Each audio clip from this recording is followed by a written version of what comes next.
Les amis, bonjour. Harry Mariette, expert en Krav Maga. Aujourd'hui, on va parler du low kick et de la quantité de mouvement. Deux sujets. Allô, mon nom c'est Franck Filet, directeur du Ghana. Abonne-toi à la chaîne.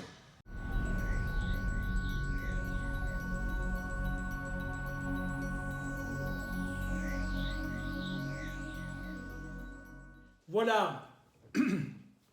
J'ai regardé le dernier UFC qui a eu lieu où Tom Duquesnoy, le prodige français, s'est battu contre un Américain. Et j'ai vu un jeune homme qui se battait et je trouvais que le gars, il avait une façon de se déplacer qui était un peu spéciale, mais surtout il avait quelque chose qui me plaisait fort, c'est qu'à chaque enchaînement de points qu'il travaillait, il terminait par un low kick. Alors le low kick, pour ceux qui ne savent pas, mais je suis certain que tout le monde sait, c'est quoi?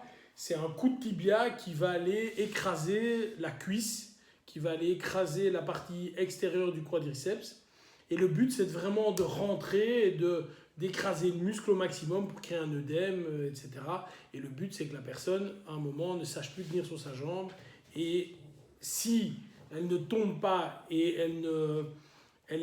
c'est pas un TKO, en tout cas, la personne soit vraiment handicapée pour fonctionner. Et je regardais ça, et le gars, il avait une façon de se battre qui était un peu spéciale, mais c'est un léger, évidemment. Il fait, je pense, entre 65 et 70 kilos, même moins de 70 kilos, je pense. Le gars avait une façon spéciale, mais chaque fois, bam, low kick, intérieur, extérieur, low kick, intérieur, extérieur. Et le gars en face, il a ramassé des low kicks, des low kicks, des low kicks, des low kicks, des low kicks, comme disent les gens de banlieue, hein, les gens qui ne savent pas prononcer. Et à mon grand étonnement, le gars est resté debout. Il n'a pas été... ou en tout cas, il ne montrait pas de signe d'handicap suite à ces différents low kicks. Il a dû en ramasser, je ne sais pas moi, facilement une trentaine. Et je me dis, mais ça doit quand même faire très très mal. Et je me rappelle que, étant plus jeune, j'étais déjà lourd, hein, j'avais déjà 80-85 kilos. Je me battais, on organisait des entraînements avec un de mes amis qui s'appelle Wahid, qui a été après champion du monde de Kung Fu. On organisait des trucs dans Schaerbeek. Donc Schaerbeek, c'est vraiment la banlieue de Bruxelles, hein, c'est pour comparer à ce qui se passe en France. Lui donner une partie physique, très très physique, parce que les gens sont très friands de... les gars qui fréquentaient là, évidemment, c'était pas tous, mais beaucoup de voyous. Le truc était simple, tu mettais l'équivalent de 2 € à l'époque là, et tu suivais le cours, et tout le monde pouvait venir. Et donc il y avait une partie physique que lui donnait, il y avait une partie technique que moi je donnais, et ensuite il y avait une partie, c'était une demi-heure, il y avait une partie combat. Et en combat, c'était les règles du Kyokushinkai, c'est-à-dire que tu pouvais faire ce que tu veux, sauf les points au visage. Et donc, évidemment, ça allait au chaos, bien sûr. Et moi, j'étais le seul, je dois le reconnaître, ou un des seuls belges où, voilà, il y avait énormément d'étrangers qui étaient là. Et donc, j'étais très prisé, donc on me prenait pas mal pour se battre avec moi. Et à l'époque, c'est là où j'ai découvert ce que c'était les low kicks, parce que à l'époque, je faisais du karaté et on pratique pas les low kicks dans le karaté. Et je me souviens que je ne savais même pas comment il fallait les bloquer, donc je ramassais un low kick, deux low kicks, et à l'époque, je frappais. J'étais assez vif, et, enfin, je pense frapper fort encore maintenant, et je frappais au plexus et je couchais les gars comme ça. Puisque les gars, en rentrant le low kick, en général, ils ouvrent, et moi, c'était la porte d'entrée pour aller frapper au corps et terminer le combat. Et donc voilà, là j'ai appris les low kicks et je me dis, waouh, ça fait quand même mal, quoi. J'ai jamais été KO avec un low kick, pas du tout, mais je me dis, 2-3 low kicks, ça fait mal. Ça fait mal, je le sentais, ça fait mal. Et je le sens encore, je l'ai encore senti, évidemment, durant mon parcours depuis les années où je m'entraîne.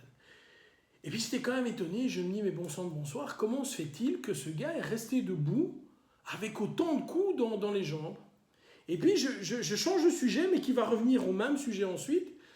Je regarde Touche pas à mon poste avec Cyril Hanouna, l'émission, et je vois le JSP qui doit taper dans vous savez, la balle et le truc repart, et alors il y a un score. Et alors tout le monde tape, évidemment, ils font des scores bidons, puis tu as JSP qui tape, donc Georges Saint-Pierre, Il fait un score, je ne sais plus quel est le sport. Et puis, tu as le gars de la sécurité qui vient.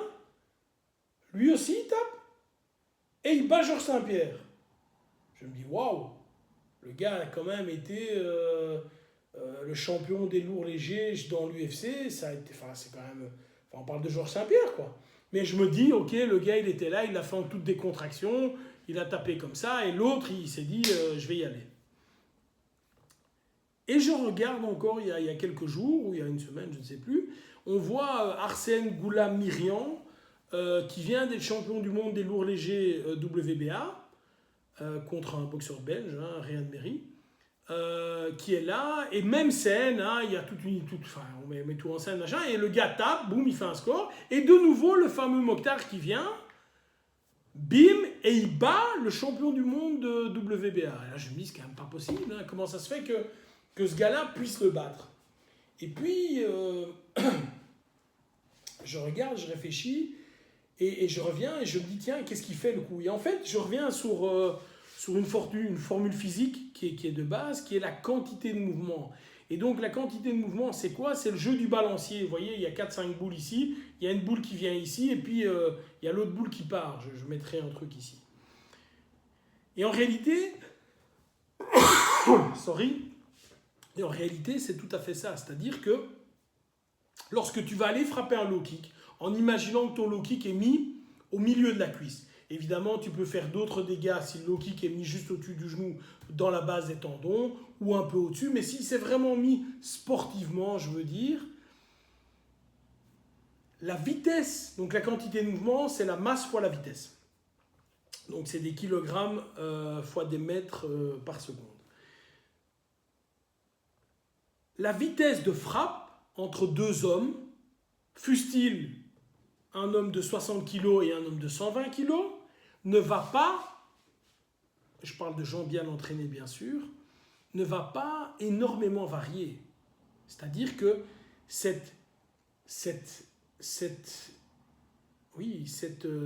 vitesse, et je suis presque en train de penser que le gars qui a 120 kg full entraîné va peut-être frapper même plus vite. Mais en imaginant que cette vitesse puisse varier, on est d'accord que le gars qui est plus lourd ne va pas, sauf s'il est vraiment comme ça, mais le gars qui est plus lourd ne va pas frapper 2 fois moins vite. Ça, c'est pas possible. Par contre, en termes de masse, au niveau des jambes, le gars peut avoir 30, 40, 50, 60, 100, 120, 150% de masse de plus que... On peut avoir des gars qui font 50 kg, d'autres qui en font 120. Et alors, il faudrait vraiment aller voir dans le détail, dans la masse musculaire, machin, le transfert de force, etc. etc. Donc, j'en reviens maintenant à mon fameux combat avec Tom Duquesnoy. C'est de dire, les amis, le low kick, pour moi, c'est une technique qui est vraiment dévastatrice. À condition que tu aies une grande quantité de mouvement. C'est-à-dire que si tu as un physique qui est fin, si tu fais, je vais caricaturer pour que vous compreniez, si tu fais 60 kg et que tu adresses ce low kick à un autre bonhomme de 60 kg, tu vas créer de la douleur. Si tu fais 60 kg et tu adresses ce low kick à quelqu'un qui fait 100 kg, tu vas sans doute n'avoir aucun résultat. Sans doute.